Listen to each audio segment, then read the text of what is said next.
0 kelvin को। पूछे किस तापमान को कभी उत्पन्न नहीं किया जा सकता? 0 डिग्री केल्विन। नहीं, 0 केल्विन या उसी को -273 डिग्री सेल्सियस, वही एब्सोल्यूट टेम्परेचर उसी को बोलते हैं। तो टेम्परेचर वाला यहाँ समाप्त हुआ और यहाँ पे आइए कुछ एक्स्ट्रा सवाल। ए triple point of water exist कितना टेम्परेचर पे? देखो ट्रिपल पॉइंट, ये ट्रिक पॉइंट उसको कहते हैं जहाँ पे पानी तीनों अवस्था में मिल जाएगा। वो एक ही टेम्परेचर पे पानी गैस भी नजर आएगा, लिक्विड भी नजर आएगा, सॉलिड भी नजर आएगा। इसको कहते हैं ट्रिपल पॉइंट। तुम्हारे इसमें नहीं है, जैसे सीआरटी में देख लेना है ट्रिपल पॉइंट। तो 273 degree Celsius kelvin, 612 611 pascal, 273 pascal kelvin. Pascal मतलब प्रेशर होता है। और यहाँ पास्कल फिजिक्स में भी है, पास्कल याद यहाँ देखो ये है उसमें था पास्कल। पास्कल। सब लाइन बाय लाइन चाट जाएंगे हम, ठीक है ना।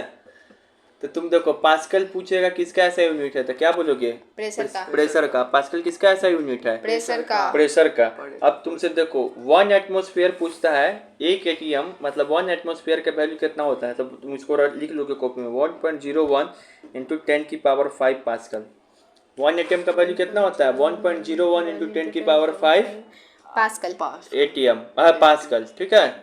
1 एटीएम का वैल्यू कितना होता है? 1 एटीएम का atmospheric pressure 1.01 multiplied by 10⁵ pascal, ठीक है। अब एब्सोल्यूट जीरो टेम्परेचर को जिसको कभी उत्पन्न नहीं किया जा सकता है, क्या होगा? 0 केल्विन। फिर यहाँ पे बोल रहा है the scale in which the temperature is only positive, मतलब बोल रहा है ऐसा कौन सा स्केल है जो केवल पॉजिटिव वैल्यू शो करेगा, उसका वैल्यू कभी नेगेटिव में आ नहीं सकता है। बताते हैं केल्विन होगा, क्योंकि 0 केल्विन तो सबसे मिनिमम टेम्परेचर है जो कभी उत्पन्न हो ही नहीं सकता है, तो उससे नीचे कैसे जाएगा? दिमाग लगा रहे हो और सही सवाल पूछेगा। तो केल्विन, ठीक है ना। सबसे लोवेस्ट तो 0 केल्विन है जो ठंडा है और जो कभी उत्पन्न हो ही नहीं रहा है, तो माइनस में घंटा करोगे, ठीक है। फिर से यहाँ पे बोल रहा है, कहाँ चल जा रहा है, यहाँ पे बोल रहा है the state of matter can be change into another state by changing the, मतलब बोल रहा है हम किसी मैटर का स्टेट चेंज कर सकते हैं एक अवस्था से दूसरे अवस्था में। क्या चेंज करके? Volume, density, shape, temperature. क्या होगा? टेम्परेचर नहीं बताया कल। केवल टेम्परेचर और प्रेशर, प्रेशर और टेम्परेचर दोनों मिला है। लेकिन एक ही ऑप्शन दिया तो कोई एक ही चुनना पड़ेगा ना, दोनों दिया रहेगा तो दोनों चुनेंगे। टेम्परेचर और प्रेशर दोनों जरूरत है किसी चीज का। जो बोले तो नहीं सवाल की कुछ कुछ दिया रहेगा आंसर, तो सब पे ध्यान नहीं देना, ठीक है। अब यहाँ पे देखो, अब तुम्हारे एनसीईआरटी के लाइन था, तब क्वेश्चन कहाँ से निकाले? रेलवे में जो पूछता है वहां से, ठीक है। अब ये हो गया, बता दीजिए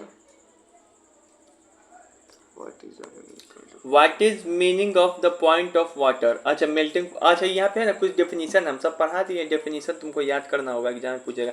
मेल्टिंग पॉइंट ऑफ वाटर किसको, मेल्टिंग पॉइंट किसको कहेंगे? तो मेल्टिंग पॉइंट वो टेम्परेचर जिसपे कोई सॉलिड क्या बन जाएगा? लिक्विड, ठीक है। जिसपे सॉलिड क्या हो जाएगा? लिक्विड। अब पूछेगा आइस कितना पे मेल्ट करता है? आइस कितने पे मेल्ट? 0 डिग्री सेल्सियस, नहीं बताए हैं। 0 डिग्री सेल्सियस, ठीक है ना। आइस को केल्विन बताओगे तो क्या हो जाएगा? 273 केल्विन। तो ये मेल्टिंग पॉइंट याद रखने पड़ेगा। आइस का मेल्टिंग पॉइंट क्या है? 0 डिग्री सेल्सियस। अब उसके बाद तुमको क्या है यहाँ पे? फ्रीजिंग पॉइंट भी वही होता है। नहीं 0 केल्विन, अब फ्रीजिंग पॉइंट क्या बताएं?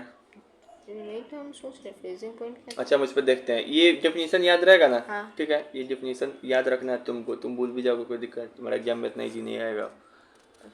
सभी का डेफिनेशन याद करो, तुम्हारे में सभी का दिया हुआ है अलग अलग छटका के। फ्यूजन किसको बोलते हैं? तो फ्यूजन उसको बोलते हैं जिसमें सॉलिड किस में चेंज होता है? लिक्विड में। क्या बोलते इसमें चेंज होगा? लिक्विड में, ठीक है ना। बस इतना याद रखना है। लैटेंट हीट किसको बोलते हैं? The heat energy used to overcome the attraction of force, मतलब लैटेंट हीट मतलब गुप्त ऊष्मा जिसको हुआ, मतलब कि देखो तुमसे एक सवाल पूछेगा, आओ यहीं पे हम बताते हैं। सवाल यहाँ पर पूछेगा गर्म पानी में हाथ डालो कि भाप से हाथ ज़्यादा जलेगा? भाप से, ठीक है ना। भाप क्यों? क्योंकि उसमें लैटेंट हीट है, गुप्त ऊष्मा है। वो गुप्त ऊष्मा क्या होता है, क्यों भाप से जल रहा है? क्योंकि भाप में गुप्त ऊष्मा है। मतलब तुम जितना हीट करता है ना, हीट हो रहा है तो गर्म पानी है, अब हीट होने के बाद ना भाप बनता है, तो भाप के अंदर छुपा हुआ गुप्त ऊष्मा है। गुप्त मतलब हीट है, उसी को बोलते हैं। The heat energy used to overcome attraction of the force, ठीक है ना। इसको कहेंगे लैटेंट फ्यूजन। ये भी याद करना है, लिखना है। लैटेंट हीट ऑफ फ्यूजन किसको बोलते हैं अभी हम आगे से समझाएंगे, लेकिन यहाँ पर डेफिनेशन इसको लिख लेना, याद कर लेना है। बॉइलिंग पॉइंट किसको कहते हैं? Boiling point of water 100 degree Celsius या 373 डिग्री केल्विन। ये वो टेम्परेचर जिस पर पानी क्या बन जाएगा? बॉयल होने लगेगा या गैस में कन्वर्ट हो जाएगा, तो याद रखना, ठीक है। Latent heat of fusion, latent heat of vaporisation, इस दोनों याद कराएंगे अभी आके और डिटेल में बताएंगे इसको, लेकिन लिखना है। सब्लिमेशन तब बता ही दिए क्या डेफिनेशन होता है, changing solid directly into gas without liquid. अब क्या क्या एग्जांपल होता है सब दिया हुआ है और भी हम पीछे बता दिए। डिपोजिशन मतलब क्या होता है? गैस का सॉलिड में बदलना डायरेक्टली, ठीक है। डेफिनेशन यहाँ पर है, पीछे हम बता दिए हैं, सब डेफिनेशन लिखना है, याद करना है, ऊपर लिख दिए हैं सभी डेफिनेशन याद करें, ठीक है। अब ये दो डेफिनेशन हम सब तो याद करा ही दिए, ये दोनों भी टफ होता है बच्चों को याद कराते हैं, दोनों अलग से लिख के हम याद करा रहे हैं तुमको, ठीक है, समझा रहे हैं। लैटेंट हीट ऑफ वेपराइजेशन होता है, याद है तुमको पता है। लैटेंट हीट ऑफ फ्यूजन भी होता है, ठीक है। लैटेंट हीट ऑफ वेपराइजेशन और लैटेंट हीट ऑफ फ्यूजन, ये दोनों क्या होता है? यहाँ पे देखो, वेपराइजेशन मतलब समझ में आ रहा है, पानी का भाप बन जाएगा। द अमाउंट ऑफ हीट मतलब ऐसा, वेपराइजेशन मतलब कितना हीट या ऊर्जा दे, हीट एनर्जी फॉर्म में, ताकि 1 kg लिक्विड किस में बदल जाए? गैस में। लेकिन किस पर? बॉइलिंग पॉइंट पर। किस पर? बॉइलिंग पॉइंट तो 3 चीज याद रखना है, हीट देना है किसके लिए? 1 kg के लिए। 1 kg के लिए किसके लिए? लिक्विड, ताकि किस में बदल जाए? गैस में। फिर क्या, किस पर? At boiling point. समझ में आ गया? याद रखना है, घुमाएगा इसमें। लैटेंट हीट ऑफ फ्यूजन किसको बोलते हैं? Amount of heat energy fusion मतलब क्या होता है? सॉलिड को किस में बदलना? लिक्विड में। फ्यूजन किस में होता है? अभी तो बताएं, सॉलिड लिक्विड में। सॉलिड को लिक्विड में। तो वह हीट या ऊर्जा दीजिए जिससे 1 kg किस में बदल जाए? लिक्विड में। 1 kg सॉलिड किस में बदल जाए? लिक्विड में बदल। किस पर? मेल्टिंग पॉइंट पे। अरे सॉलिड थोड़ी ना बॉइलिंग पॉइंट पे सॉलिड बदल जाएगा, उसमें मेल्ट होगा तब ना लिक्विड बदलेगा। दिमाग लगाते रहना है, यहाँ बॉइलिंग पॉइंट है, यहाँ क्या है? Melting point. तो हीट देना है ऊर्जा 1 kg के लिए किस? सॉलिड, ताकि लिक्विड बदल जाए मेल्टिंग पॉइंट पे। तो ये दोनों एकदम टफ सा डेफिनेशन याद करा दिए अलग अलग करके, ऐसे करके लिखना है डेफिनेशन, ठीक है। उसका पीछे वाला यहाँ पर जो डेफिनेशन है, लैटेंट हीट ऑफ फ्यूजन और लैटेंट हीट ऑफ वेपराइजेशन, ये वाला काट देना अलग से, इसे एक साइड हम याद करा दिए हैं। तो हम चाहते यही दे देते, तू अलग अलग याद करता, कन्फ्यूजन होते रहेगा, कितना मेहनत लगता है। स्लाइड हम तो पढ़ा दिए, कहेंगे एग्जाम में भी कि आ गया, हम तो पढ़ाएं, ये गलती करके आए, इसका गलती है, ठीक है। आओ आप सवाल बनाते, इसको ऐसे करते हैं तो अच्छा से समझ में आएगा सवाल। चलो ये यहाँ देखो, लैटेंट हीट ऑफ वेपराइजेशन क्या होता है, इसका डेफिनेशन पूछ रहा है, चुनिए ऑप्शन, ठीक है। ये तुमको कराए हुए हैं, देखो इसको भी कराए हुए, हर एक साल रिपीट होता है क्वेश्चन। ये समझ जाएगा, तुम समझ जाएंगे, तुम समझ गया। लैटेंट हीट ऑफ वेपराइजेशन क्या है, क्या बताता है इसमें? कितना इजी है, इतना बड़ा बड़ा देख के बताओ। वो आपके डेफिनेशन से पकड़ा। हाँ liquid to gas atmospheric pressure. तो तुम बताएं। 1 मिनट रुके ना, किसी वो पूरा चीज पढ़ रहा है शिवम भैया, एक चीज गौर नहीं कर पा रहा जो इसको करना चाहिए। हाँ, आज जबकि वो चीज है भी सामने। चलो हम बताते, देखो लिक्विड ये केजी वाला तो नहीं होना चाहिए। ए पागला, केजी वाला ना होना चाहिए। हम क्या बताएं लिख के? डेफिनेशन को तोड़ के नहीं बताएं हम। यहाँ पे ये काहे लिखा हुआ है?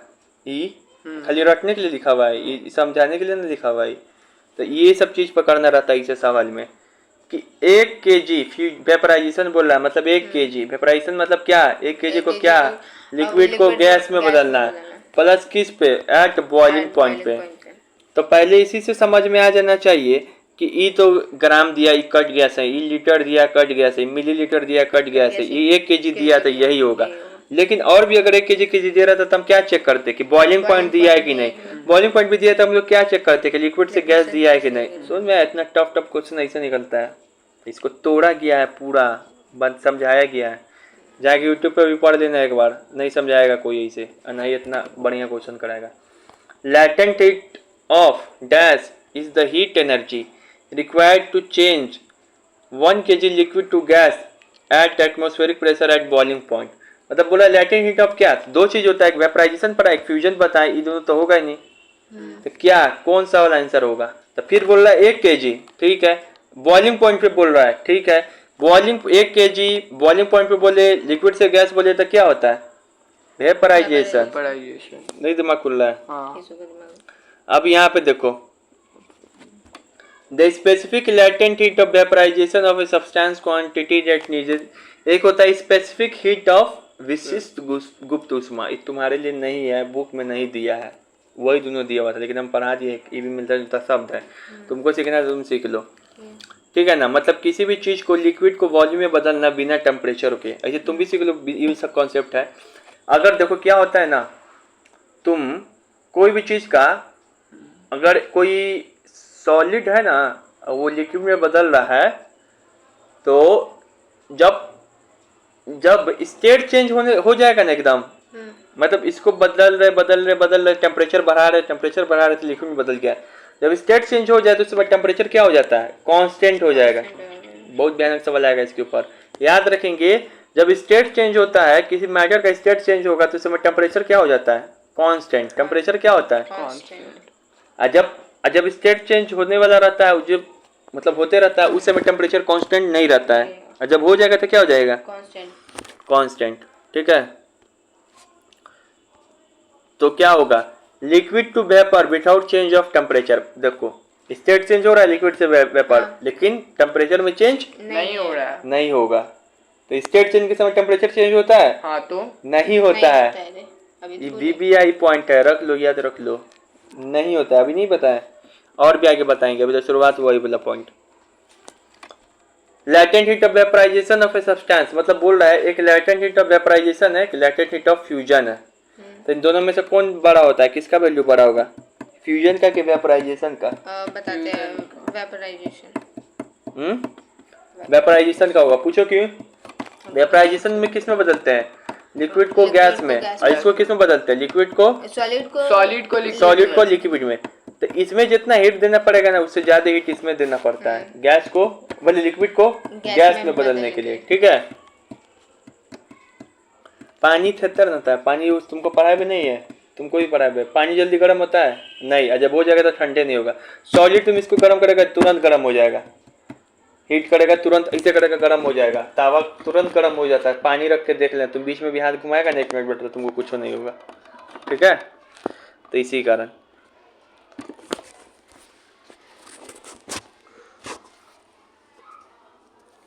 amount of heat energy that is required to change 1 kg of solid into liquid, क्या होगा, सॉलिड को लिक्विड में बदल रहे हैं मेल्टिंग पॉइंट पे, तो क्या होगा, इज नोन एज, बताओ, known as fusion, latent heat of fusion. ये सही है, अब सवाल गलत नहीं होगा, याद भी हो गया। अब देखो यहाँ पर क्या है, वही वाला कॉन्सेप्ट आ गया, अभी बता रहे थे थोड़ी देर पहले। ड्यूरिंग स्टेट चेंज टेम्परेचर क्या होगा, कांस्टेंट। एकदम पीबीआई बात है, समझ आए भी नहीं है फिर भी इसको रख लेना।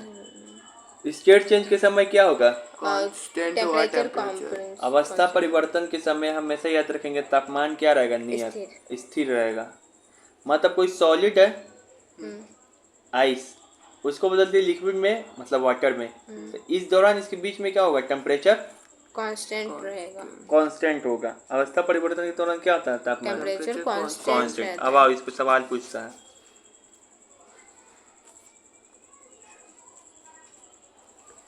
लैटेंट हीट दे रहे, गुप्त उष्मा दे रहे, corresponding to change in heat at constant, मतलब कहा जा रहा है जब उष्मा देंगे तो क्या कांस्टेंट होता है, लेटेंट हीट क्यों दे रहे हैं, अवस्था परिवर्तन करने के लिए, मैटर का एक स्टेट से दूसरे स्टेट में बदलने के लिए। तो उस दौरान क्या होगा, क्या कांस्टेंट रहेगा, क्या सिखाया अभी, कांस्टेंट टेम्परेचर रहेगा, तो ये होगा टेम्परेचर, बाकी सब चीज़ कांस्टेंट नहीं रहेगा। अब इसको हम ग्राफ से समझाते हैं इसी बात को। ठीक है, आओ,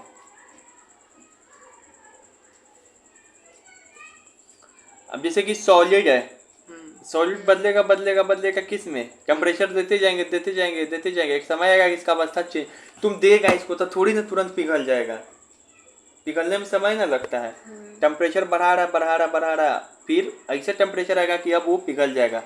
तो जब तक बढ़ा रहे टेम्परेचर कांस्टेंट नहीं रहेगा, लेकिन जैसे ही बदल गया, स्टेट चेंज हो गया, स्टेट चेंज के दौरान तो टेम्परेचर क्या हो जाएगा, यहाँ पे कांस्टेंट। यहाँ पे देखो टेम्परेचर कांस्टेंट हो गया, ये टेम्परेचर कांस्टेंट है, ये जो इस पे दबा नहीं जाए, ये जो है, ये जो दिखा रही टेम्परेचर कांस्टेंट, फिर उसके बाद क्या होगा, कि जैसे ही अब लिक्विड को बदलना है गैस में, तो बढ़ा रहे, फिर जैसे लिक्विड अब गैस में बदल जाएगा तो टेम्परेचर क्या हो जाएगा, कांस्टेंट। फिर उसका बाद अपना होते रहेगा, अपने जो भी करते रहो टेम्परेचर पे। तो यहाँ पे देखो ये क्या हो जाएगा, लेटेंट हीट ऑफ फ्यूजन हो रहा है। सॉलिड को किस में बदल रहा है, लिक्विड में। सॉलिड को लिक्विड में बदल रहा है। लेटेंट हीट ऑफ वेपराइजेशन हो रहा है, लिक्विड को गैस में बदल रहे हैं। और ये जब स्टेट चेंज हो रहा है तो ये दोनों कहाँ पर होगा, किस टेम्परेचर पे, कांस्टेंट टेम्परेचर पे। तो ग्राफ भी समझ में आ गया। अब इस ग्राफ पे अब तुम्हारे एनसीईआरटी एग्जाम्पलर का क्वेश्चन है। चलो यहाँ पे अब ऐसा सवाल आ गया। अब यहाँ पे इसको पढ़ेंगे पहले और फिर सवाल सॉल्व करेंगे धीरे धीरे। चलिए यहाँ देखो, a glass tumbler containing hot water is kept in the freezer compartment, ठीक है, ऑफ रेफ्रिजरेटर। ये पूरा पढ़ेगा, हमको पता है क्या लिखा हुआ है, हम तुमको बता रहे हैं। इसमें क्या चीज रहा है कि तुम है ना, ये रेफ्रिजरेटर है फ्रीज में, तो उसमें ना तुम, रेफ्रिजरेटर है फ्रीज, तो उसमें तुम क्या करो कि एक के गर्म पानी को फ्रीज में रख दो, गर्म पानी को फ्रिज में रख दो। अब तुम्हारे में तो और आता है, नीट में सही क्वेश्चन आएगा MCQ। तो उसको गर्म पानी को कहाँ रख दिए, फ्रिज में रख दो। फ्रीज में रख दिए, फ्रीज में रख दिए। अब जब गर्म पानी को फ्रीज में रख दिए, तुम रख देगा, तो बताओ उसका जो है ग्राफ कैसा बनेगा, है ना। पानी को पहले गर्म पानी को जब फ्रीज में रख दिए तो सबसे पहले गर्म पानी क्या होगा, बर्फ हो जाएगा, ठंडा होगा, क्या होगा, ठंडा होगा। जैसे टेम्परेचर बढ़ेंगे तो क्या होगा, ठंडा होगा। टेम्परेचर उसका अब डिक्रीज होने लगेगा, पानी का डिक्रीज होगा कि नहीं होगा। पानी फ्रीज का टेम्परेचर मत देखो, पानी का देख रहे, पानी पे ना फोकस करो, फ्रीज पे नहीं। फ्रीज मिलेगा दहेज में, टेम्परेचर क्या हो जाएगा, ठंडा होगा। जैसे ठंडा हो जाएगा टेम्परेचर, तो पानी पहले अब ठंडा हो गया, अब ठंड हो जाएगा पानी, तो फिर क्या हो जाएगा, बर्फ बनना स्टार्ट होगा कि नहीं होगा, बर्फ बनना स्टार्ट होगा। तुम बताओ, तुम खुद सोच के बताओ, टेम्परेचर ऐसे गिरेगा, पानी का ऊपर बढ़ेगा कि गिरेगा, गिरेगा। तो ये ग्राफ खत्म, ये तो नहीं, अभी ग्राफ कोई खत्म नहीं हुआ, सारा ग्राफ तो गिरेगा, ठीक है ना। जब टेम्परेचर ऐसे हुआ, अब जब पानी ठंडा हो जाएगा तब बताओ स्टेट चेंज होगा कि नहीं होगा, बर्फ होगा, तो टेम्परेचर कांस्टेंट रहेगा। तो कैसा होगा, टेम्परेचर कांस्टेंट ऐसा टाइप का, तो ई होगा ग्राफ नहीं, ये तो डायरेक्ट सीधे लग रहा है, पानी गिरते जा रहा है, ठीक है ना। ये होगा पहले ठंड, पहले गिर जाएगा फिर बढ़ जाएगा पानी का टेम्परेचर, ये हो जाएगा, हाँ हो सकता है, ये होगा। अब ये देखो इसमें क्या हो रहा है, जैसे क्या है, पानी क्या हो गया, हाँ तो फिर इसमें फिर से पिघला रहा है, इसमें दिक्कत यही है। यहाँ पे देखो यही होगा, फिर कांस्टेंट होगा, फिर नीचे गिरेगा तभी तो बर्फ बनेगा। ये वाला ग्राफ सही होगा, हमको लग रहा था ऊपर, ठीक है ना। पहले टेम्परेचर क्या हो गया और गिरेगा, फिर जाके फिर उसके बाद क्या होगा, कांस्टेंट, अब फिर टेम्परेचर क्या हो जाएगा, और गिरेगा, बनेगा, तो बर्फ ठीक है। बन जाएगा। तो यहाँ पे ईच लाइन खाली समझना था कि ये जो बीच में आएगा ना, ये क्या चीज दिखा रहा है, कांस्टेंट। कांस्टेंट। स्टेट चेंज हो रहा है तो क्या होगा, टेम्परेचर कांस्टेंट। पानी पहले ठंडा होगा तो टेम्परेचर लगातार कम होगा, लेकिन फिर जब पानी बर्फ बनेगा तो स्टेट चेंज होगा, और स्टेट चेंज के समय टेम्परेचर क्या होता है, कांस्टेंट। होता है। सवाल वो लाइन पे इतना भयंकर सवाल है, ठीक है। सबसे ज्यादा दिमाग क्या होता है, हम लोग कहाँ पर है, इवोपरेशन और वेपराइजेशन के बारे में पढ़ने वाले हैं। देखो सुनो, एक ट्रिक भी बता रहे, जब भी वैसा वाला सवाल आएगा ना, अभी बताएं, तो इसका ग्राफ कभी भी ऐसे नहीं रहेगा, तो इसका ग्राफ कभी भी ऐसे लेके ऐसे भी नहीं रहेगा डायरेक्ट, उसका ग्राफ हमेशा ऐसे रहेगा, या तो ऐसे रहेगा, या फिर ऐसे रहेगा। अब तुमको देखना है टेम्परेचर बढ़ा रहा है कि कम कर रहा है, अब बीच में कांस्टेंट रहेगा फिर बढ़ेगा ऐसे, ठीक है, ट्रिक है। अब उसके बाद यहाँ पे देखो, वेपराइजेशन और इवोपरेशन के बीच में अंतर क्या होगा, ठीक है ना, इसको पढ़ेंगे हम लोग। बच्चों को लगता है कि वेपराइजेशन है, इवोपरेशन क्या है, सेम है, लेकिन दोनों क्या है, सेम नहीं है। अब देखो इवोपरेशन और वेपराइजेशन, इवोपरेशन मतलब क्या होता है, conversion of liquid to vapour, मतलब लिक्विड को किस में बदलते हैं, वेपर में, गैस में। इवोपोरेशन में वेपराइजेशन में क्या होता है? इवोपोरेशन मतलब क्या होता है? बाष्पोत्सर्जन, मतलब कि कपड़ा जो सिखाते हो ना उसको कहते हैं इवोपोरेशन, ठीक है। अब conversion of liquid to vapour, ले लाई तो दोनों सेम सेम है डिफिनीशन, हाँ सेम ही है लेकिन फिर भी अलग है। अभी अलग और डिफिनीशन खिल कर आएगा। मतलब इसका मतलब ये होता है लिक्विड को वेपर में बदल लिए, इवोपोरेशन का मतलब, वेपराइजेशन का मतलब ये होता है लिक्विड को वेपर में बदल दीजिए। तो अंतर क्या है? जैसे हमारा कपड़ा है, तो हमारा कपड़ा तो कोई भी टेम्परेचर पे सूख जाता है, उसके लिए कोई फिक्स टेम्परेचर थोड़ी है कि आज धूप निकलेगा 100 डिग्री सेल्सियस पे तब ये कपड़ा सूखेगा। लेकिन तो पानी जो है, पानी 100 डिग्री सेल्सियस पे खौलता है, उससे नीचे पे नहीं खौलेगा। तो इवोपोरेशन जो है ना किसी भी टेम्परेचर पे हो जाएगा, बॉइलिंग पॉइंट के नीचे किसी भी टेम्परेचर पे हो जाएगा। अब वेपराइजेशन क्या हो जाएगा? किसी भी बॉइलिंग पॉइंट के ऊपर बॉइलिंग पॉइंट पे होता है एकदम। जैसे पानी, इसको याद रखो, इवोपोरेशन मतलब कपड़ा सूखना, वेपराइजेशन मतलब पानी का खौलना। तो पानी जब खौलेगा, लिक्विड वेपर बदलेगा, तो लिक्विड एकदम फिक्स टेम्परेचर पे बदलता है ना, बॉइलिंग पॉइंट पे बदलता है 100 डिग्री सेल्सियस पे। तो इवोपोरेशन होता है बॉइलिंग पॉइंट के नीचे, मतलब 100 डिग्री सेल्सियस से नीचे किसी भी पॉइंट पर हो जाएगा, उसके फिक्स कोई नहीं है। 100 डिग्री सेल्सियस से नीचे नहीं होगा। अरे पगला हो जाएगा। अरे लेकिन हम अब वेपराइजेशन जो है, है आज वेपराइजेशन है ये सिर्फ किस पे होता है? 100 डिग्री बॉइलिंग पॉइंट पे। 100 डिग्री भी याद मत रखो, पहले बॉइलिंग पॉइंट याद रखो, तो याद है भी करे, सवाल 100 डिग्री नहीं आएगा, बॉइलिंग पॉइंट लेके आएगा, ठीक है।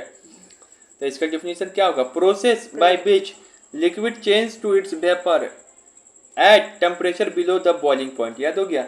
वह प्रोसेस जिसमें लिक्विड वेपर में चेंज हो जाए लेकिन बॉइलिंग पॉइंट के नीचे। वेपराइजेशन मतलब होता है कि वह टेम्परेचर लिक्विड चेंज हो जाए किस में? वेपर में। लिक्विड चेंज हो जाए किस में? वेपर में, लेकिन बॉइलिंग पॉइंट पे, बॉइलिंग पॉइंट पे, ठीक है।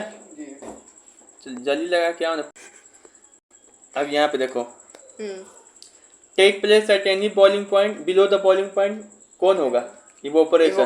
बॉइलिंग पॉइंट के नीचे किसी भी टेम्परेचर पे हो जाएगा।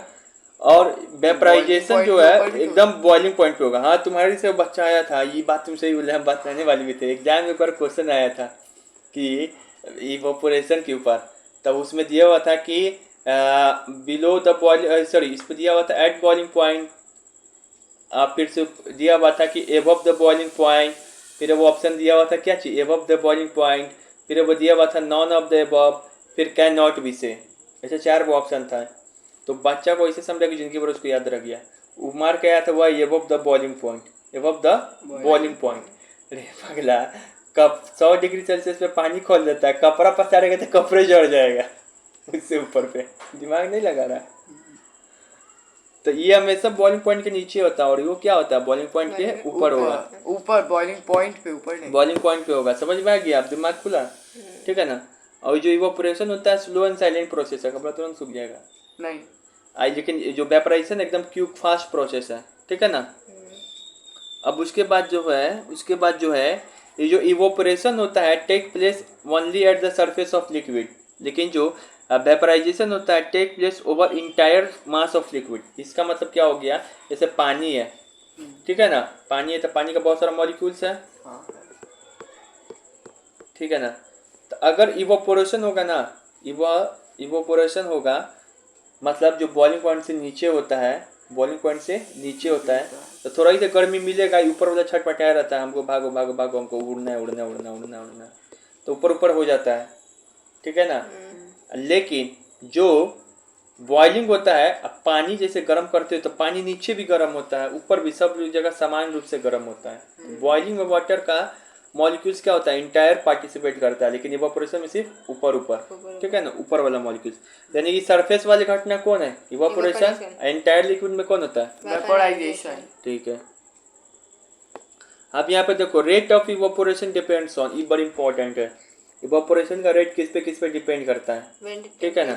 तो ये 4 तो तुम्हारे में दिया हुआ है, एग्जाम में वो घुसा के पूछता है, ठीक है ना, अपने मन से। तो 4 तुम्हारा एनसीईआरटी का दिया हुआ है, एक हम अपने मन से जोड़ दिए। Rate of evaporation depends on, मतलब इवोपोरेशन का रेट किस पे डिपेंड करता है? मतलब कब कपड़ा तेजी से सूखेगा, कब कपड़ा लेट से सूखेगा, ऐसा टाइप का। इवोपोरेशन मतलब कपड़ा सूखना, ठीक है ना। सरफेस एरिया ऑफ लिक्विड, अगर सरफेस एरिया बढ़ा देंगे तो इवोपोरेशन क्या होगा? ज़्यादा होगा। कपड़ा को फैला के क्यों पसारा जाता है? ताकि जल्दी सूख जाए। टेम्परेचर अगर कपड़ा धूप अगर टेम्परेचर बढ़ा दिया जाए तो कपड़ा क्या होगा, जल्दी सूखेगा, तो इवोपरेशन क्या होगा, तेजी होगा।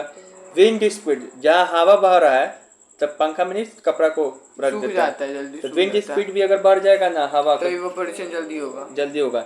ह्यूमिडिटी मतलब पानी आर्द्रता है, मतलब कि मौसम में तुमको क्या है, नमी है, नमी है तो क्या होगा, नहीं सूखेगा। नहीं सूखेगा, मिल जाएगा। पहले ही से नमी है तो और नमी को कैप्चर नहीं करना चाहेगा पानी का, ये नमी ठीक है ना। नहीं तो होगा। जब ह्यूमिडिटी हो तो इवोपोरेशन क्या हो जाएगा, लो। लो सॉलिड डिजॉल्व मतलब solid dissolve NaCl, solid dissolve NaCl मतलब मान लो सॉलिड डिजॉल्व NaCl मतलब कि नमक और नमक को पानी अगर का घोल दे तो उस समय इवोपोरेशन क्या होगा, लेट होगा। क्या होगा, लेट होगा। लेट होगा। याद रखेंगे, एक्स्ट्रा पॉइंट है, ठीक है।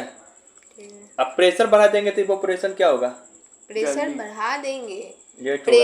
प्रेशर बढ़ाएंगे, टेम्परेचर प्रेशर बढ़ा देंगे तो क्या होगा, लेट होगा। वो बताते हैं कैसे। ये तो हम बता रहे थे कि इवोपोरेशन के लिए ये सब छटपटाया रहता है होने के लिए, ऊपर भागने के लिए।